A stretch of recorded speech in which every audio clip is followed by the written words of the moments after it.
west country. That's where I wanna be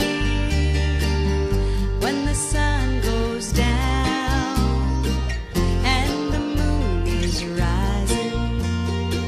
Hello and Happy New Year! Look what our mama did this morning. We got one baby. And we got two babies. And you had to pick a nice cold day. You couldn't have them yesterday when it was warm. Good morning, diners, and welcome to another edition of Collapse Cafe version 2.0. A return of one of our more popular offerings that we did over the years, where I chat with various people who have one relationship or another with collapse, with doom, with permaculture, energy issues. I've talked to many different people.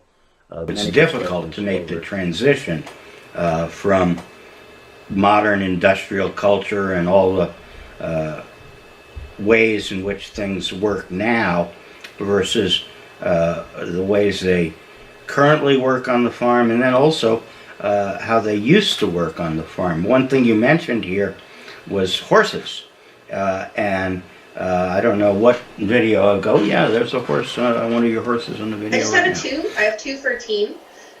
Both of them are half draft and half quarter horse, so they're good for riding. They're good for lighter work, as well as put them together, and they can pretty much do anything I need them to do. The thing is like I said, when it's a whole circle, the horses have a limited role.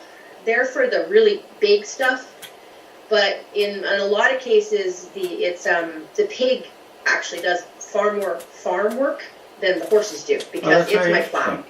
Yeah, I think most people don't think of pigs as work animals. You know, they think of them as food animals. What stuff do you grow?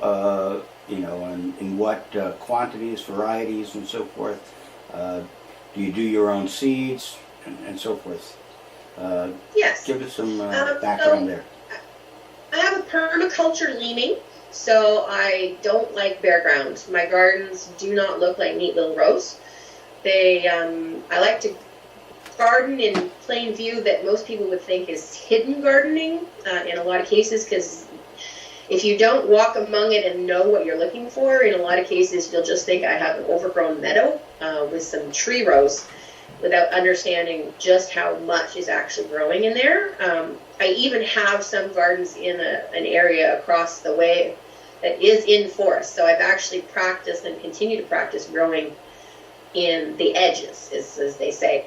But I do, I produce about 6,000 human consumption pounds, and then I have about 4,000 to 6,000 that I grow for the livestock end of the fodder, and that doesn't include the foraging stuff. That's the actual production end. So I grow getting pretty close to growing all of our own fruit, and all the greens and the veggies and the different things like that. What can't I grow? Well, of course I can't grow. I'm in the northern climate. I'm zone 5, so I'm obviously not growing anything like coffee, banana, oranges, or anything like that. I'm on the northern end of things. However, having said that, they've really pushed the envelope in Canada, and in a lot of cases, things have come in from Russia and Ukraine and those type of areas where we grow. Like I'm growing rice because I actually got my hands on Mongolian rice, and it's dry land rice that doesn't need to be flooded.